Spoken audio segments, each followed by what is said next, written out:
അപ്പോൾ എന്തിനാണ് എനിക്ക് മനസ്സിലാകുന്നില്ല ഇത്രയും ദിവസം അദ്ദേഹത്തെ കസ്റ്റഡിയിൽ ഇട്ടേക്കുന്നതിന്റെ ഉദ്ദേശം എന്തുവാന്ന് എനിക്ക് ഇപ്പോഴും മനസ്സിലാകുന്നില്ല. 11 ദിവസം ആലോചിച്ച് നോക്കൂ. 11 ദിവസമായി സ്റ്റേഷൻ ജാമ്യം തരേണ്ട കേസാണ്. 11 ദിവസം സന്തോഷമല്ലേ?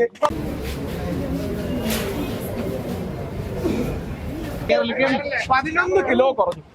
11 കിലോ കുറഞ്ഞു. അങ്ങനെ ആ ഡോക്ടർ പറഞ്ഞത് തീർന്നില്ല. ദിലീപിന് വേണ്ടി ഞാൻ ഫൈറ്റ് ചെയ്തു. എനിക്ക് വേണ്ടി മീഡിയ പറയണം. നമസ്കാരം, മലയാളി വാർത്തയിലേക്ക് സ്വാഗതം. 12 ദിവസത്തോളമായിട്ട് രാഹുൽ ഈശ്വർ ഇപ്പോഴും ജയിലിൽ ഉള്ളിൽ തന്നെയാണ്. അഴികൾ എണ്ണിക്കിടക്കുകയാണ് രാഹുൽ ഈശ്വർ. എന്തുകൊണ്ടാണ് ജാമ്യം കിട്ടാവുന്ന ഒരു കേസായിട്ട് പോലും 12 ദിവസത്തിനിപ്പുറത്തും രാഹുൽ ഈശ്വറിന് ഈ ഒരു ഗതി വരുന്നത്? എന്തായാലും ഈ വിഷയത്തിൽ ഒരുപാട് സംശയങ്ങളാണ് നിലവിൽ നിൽക്കുന്നത്. കാരണം രാഹുൽ മങ്കൂട്ടത്തിലടക്കം ജാമ്യം ലഭിച്ച പുറത്തു വരാനുള്ള സാഹചര്യങ്ങൾ ഒരുങ്ങുമ്പോഴും രാഹുൽ ഈശ്വർ ഈ ജയിൽ ഉള്ളിൽ തന്നെ ആകുന്നതിന്റെ സാഹചര്യം വ്യക്തമാക്കുകയാണ് രാഹുൽ ഈശ്വറിന്റെ അഭിഭാഷകനായിട്ടുള്ള, അല്ലെങ്കിൽ രാഹുൽ ഈശ്വറിന് ഹൈക്കോടതിയിൽ എത്തിയിരുന്ന അഡ്വക്കേറ്റ് അലക്സ്. അദ്ദേഹം രാഹുൽ ഈശ്വറിന്റെ മുൻ അഡ്വക്കേറ്റ് ആയിരുന്നു. ഇപ്പോൾ അദ്ദേഹം എന്തുകൊണ്ടാണ് യഥാർത്ഥത്തിൽ ഇപ്പോൾ ഇങ്ങനെ ഒരു നടപടിയിലേക്ക് കടക്കുന്നത്, എന്താണ് യഥാർത്ഥത്തിൽ രാഹുൽ ഈശ്വറിന് സംഭവിക്കുന്നത് എന്നുള്ള കാര്യങ്ങളാണ് മലയാളി വാർത്തയോട് വ്യക്തമാക്കുന്നത്. സർ, രാഹുൽ ഈശ്വറിന് ജാമ്യമില്ല എന്നുള്ള വാർത്തകളാണ് ഇപ്പോൾ പുറത്തു വരുന്നത്. ഏകദേശം 12 ദിവസം പിന്നീടാണ് രാഹുൽ ഈശ്വർ കസ്റ്റഡിയിലായിട്ട്. അപ്പോ എന്താണ് യഥാർത്ഥത്തിൽ രാഹുൽ ഈശ്വറിന് ഈ ഒരു ജാമ്യം ലഭിക്കാത്തതിന്റെ കാരണം? രാഹുൽ ഈശ്വറിന്റെ മുൻ വക്കീൽ എന്നുള്ള രീതിയിൽ ഇപ്പോൾ കേസ് കൂടെ പഠിക്കുമ്പോൾ എന്ത് തോന്നുന്നു ഈ ഒരു വിഷയത്തില്? അതിന്റെ കാരണമെന്ന് എന്റെ അഭിപ്രായം പറയുവാണെങ്കിൽ, ഈ പെറ്റീഷൻ, അതായത് CJM കോടതിയിൽ കസ്റ്റഡി ആപ്ലിക്കേഷൻ പിന്നെയും പോലീസ് ചോദിച്ചിരിക്കുകയാണ്. അപ്പോൾ അത് സഹകരിക്കേണ്ട ഒരു ഉത്തരവാദിത്വമുണ്ട്. അപ്പോൾ ആ കോടതി അത് കൺസിഡർ ചെയ്തതിനു ശേഷം ആ ജാമ്യം അവിടെ കൊടുക്കുകയോ അല്ലെങ്കിൽ മേൽക്കോടതി കൊടുക്കുകയോ ചെയ്യാനുള്ള അധികാരമുണ്ട്. അതിനാണ് അവർ വെയിറ്റ് ചെയ്യുന്നതാണ് എന്റെ ഒരു അനുമാനം. ഇപ്പോൾ അവിടെ ഒരു വഞ്ചിയൂർ കോടതി, ഞാൻ ഹൈക്കോടതിയിലാണ് പ്രാക്ടീസ് ചെയ്യുന്നത്, വഞ്ചിയൂർ കോടതിയിൽ തന്നെ ഒരു സീനിയർ ആയിട്ടുള്ള ഒരു അഡ്വക്കേറ്റിനെയാണ് ഏൽപ്പിച്ചിരിക്കുന്നത്. അദ്ദേഹമാണ് അദ്ദേഹം പേര് വെളിപ്പെടുത്താൻ പാടില്ല എന്ന് എന്നോട് വളരെയധികം പറഞ്ഞുകൊണ്ടാണ് ഞാൻ അദ്ദേഹത്തിന്റെ പേര് വെളിപ്പെടുത്താൻ താല്പര്യമില്ലാത്തത്. അത് ദീപ, അതായത് രാഹുൽ ഈശ്വറിന്റെ വൈഫ്, അദ്ദേഹത്തെ ഏൽപ്പിച്ചതാണ്. അദ്ദേഹമാണ് ഇപ്പോൾ അവിടെ കൈകാര്യം ചെയ്തുകൊണ്ടിരിക്കുന്നത്. അപ്പോൾ കസ്റ്റഡി ആപ്ലിക്കേഷൻ കഴിയുമ്പം മിക്കവാറും കോടതി അത് കൊടുത്തിരിക്കുന്നതല്ല, കൊടുക്കാൻ കോടതിക്കുള്ള ഒരു ചാൻസസ് ഉണ്ട്. കോടതിയാണ് തീരുമാനിക്കുന്നത്, നമ്മളല്ല തീരുമാനിക്കുന്നത്.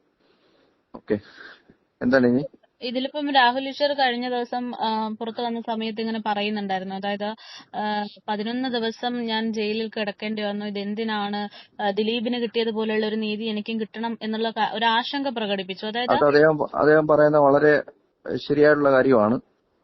അദ്ദേഹത്തിനോട് ഞാൻ യോജിക്കുവാണ്. 11 ദിവസം അദ്ദേഹത്തെ ജയിലിൽ കിടത്തേണ്ട ഒരു കാര്യവുമില്ലാത്ത കാര്യമാണ്. കാര്യം എന്ന് വെച്ചാൽ, രാഹുൽ മാങ്കൂട്ടത്തിന്റെ കേസിനകത്ത് 2 കോടതികളിലും ലിബറൽ ആയിട്ടുള്ള അപ്രോച്ചാണ് എടുത്തേക്കുന്നത്. അതായത് ഹൈക്കോടതി ലിബറൽ അപ്രോച്ച് എടുത്തിട്ടില്ല. അത് ബാബു സാറ് പറഞ്ഞേക്കുന്നത് ഇത്ര മാത്രമേ ഉള്ളൂ, ആ പെറ്റീഷൻ ഇൻസ്ട്രക്ഷൻ എടുക്കുന്ന പോലീസിന്റെ റിപ്പോർട്ട് വരുന്നവരെ നിങ്ങൾ അറസ്റ്റ് ചെയ്യാൻ പാടില്ല എന്ന് പറഞ്ഞു. പിന്നെ അതിന്റെ ആ ഗ്രാവിറ്റി അനുസരിച്ചാണ്, അവിടെ ആ കേസിന്റെ സ്വഭാവം അനുസരിച്ചാണ് ഓരോ കേസിലും മുൻകൂർ ജാമ്യത്തിന് നോട്ട് അറസ്റ്റ് ഒക്കെ കൊടുക്കുന്നത്. ഓക്കെ, പിന്നെ അതിന്റെ ഇടയ്ക്ക് രാഹുൽ ഈശ്വർ അദ്ദേഹം സ്വന്തം അഭിപ്രായം പറഞ്ഞതിന്റെ അടിസ്ഥാനത്തിൽ അദ്ദേഹം ജയിലിൽ കിടക്കുക എന്ന് പറയുന്നത് തെറ്റായിട്ടുള്ള കാര്യമാണെന്നാണ് എന്റെ അഭിപ്രായം.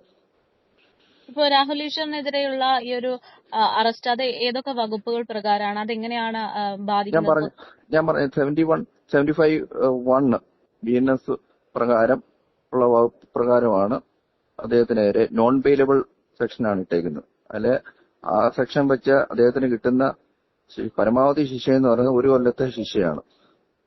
അതായത് 1 കൊല്ലത്ത് ഇംപ്രസ്മെന്റ് ആയിട്ടുള്ള ഒരു ശിക്ഷയാണ് അദ്ദേഹത്തിന് കിട്ടുന്നത്. അപ്പോൾ ഈ 11 ദിവസം അങ്ങനെയുള്ള ഒരു ശിക്ഷയ്ക്ക് വേണ്ടിയുള്ളതിന് കിടക്കുക എന്നുള്ളത് ഒരു കേട്ടുകേൾവില്ലാത്ത ഒരു കാര്യമാണ്. സർ, ഇതിപ്പോ രാഹുൽ ഈശ്വറിനെ എതിരെയുള്ള പരാതി എന്ന് പ്രധാനമായിട്ടും പറയുന്നത് പെൺകുട്ടിയുടെ ഐഡന്റിറ്റി വെളിപ്പെടുത്തുന്ന തരത്തിലുള്ള ഒരു കേസ് എന്നതാണല്ലോ. അതായത് ഈ പെൺകുട്ടികളെ അപകീർത്തിപ്പെടുത്തുന്ന തരത്തിലുള്ള പരാമർശങ്ങൾ രാഹുൽ ഈശ്വർ നിരന്തരമായിട്ട് നടത്തുന്നു എന്നാണ് കോടതിയുടെ പോലും വിലയിരുത്തല്. അപ്പോ ഇതിനു മുമ്പും സമാന രീതിയിലുള്ള സംഭവങ്ങൾ രാഹുൽ ഈശ്വറിന്റെ ഭാഗത്തു നിന്ന് ഉണ്ടായിട്ടുണ്ട് എന്ന് പറയുന്നു.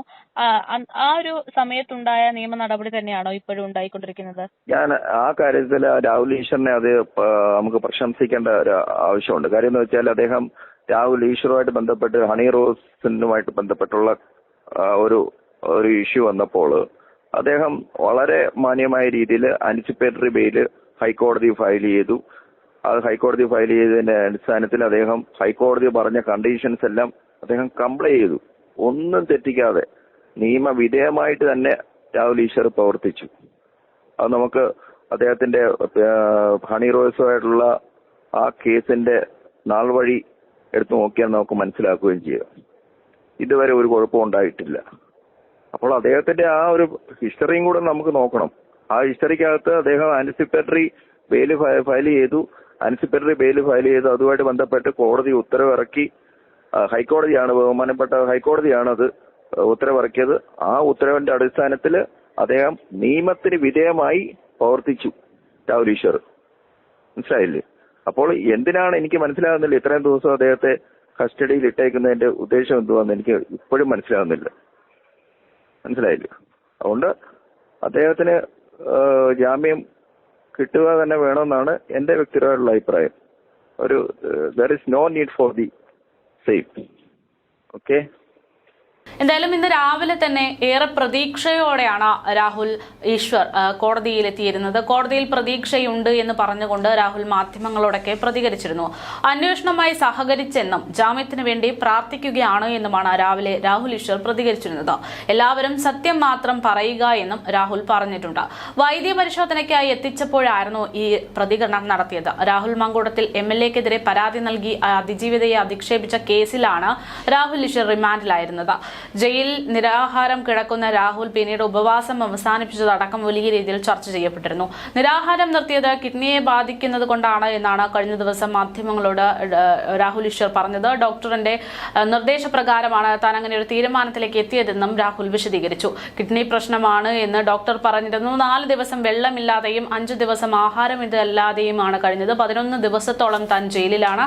സ്റ്റേഷൻ ജാമ്യം കിട്ടേണ്ടുന്ന കേസായിട്ടും തനിക്ക് ഇതാണ് ഗതി എന്നുള്ള രീതിയിലായിരുന്നു രാഹുലിന്റെ പ്രതികരണം. കഴിഞ്ഞ ദിവസം രാഹുൽ ഈശ്വർ മാധ്യമങ്ങളോട് പ്രതികരിച്ചത് ഇങ്ങനെയാണ്. ദിലീപിന് വേണ്ടി ഞാൻ ഫൈറ്റ് ചെയ്തു. എനിക്ക് വേണ്ടി മീഡിയ പറയണം. അനീതിയാണ് നടക്കുന്നത്. 11 ദിവസമായി അനീതിയാണ് നടക്കുന്നത്.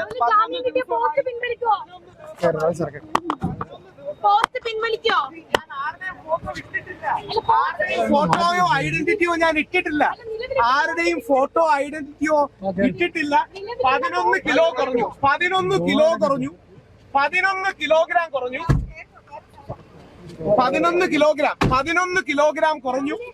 ഞാൻ ദിലീപിന് വേണ്ടി ഫൈറ്റ് ചെയ്തു. എനിക്ക് വേണ്ടി നിങ്ങൾ മീഡിയക്കാര് പറയണം. ഒന്ന്, ഞാൻ ഫോട്ടോ ഇട്ടിട്ടില്ല സുഹൃത്തെ. ഞാൻ നിയമവിരുദ്ധമായ ഒരു പോസ്റ്റ് ഇട്ടിട്ടില്ല. ഫോട്ടോ ഇട്ടിട്ടില്ല. പേര് ഡിസ്ക്ലോസ് ചെയ്തിട്ടില്ല. അതുകൊണ്ട് എനിക്ക് എന്റെ ഡീറ്റെയിൽസ് അറിയാം. അഡ്വക്കേറ്റിനെ കണ്ടില്ല.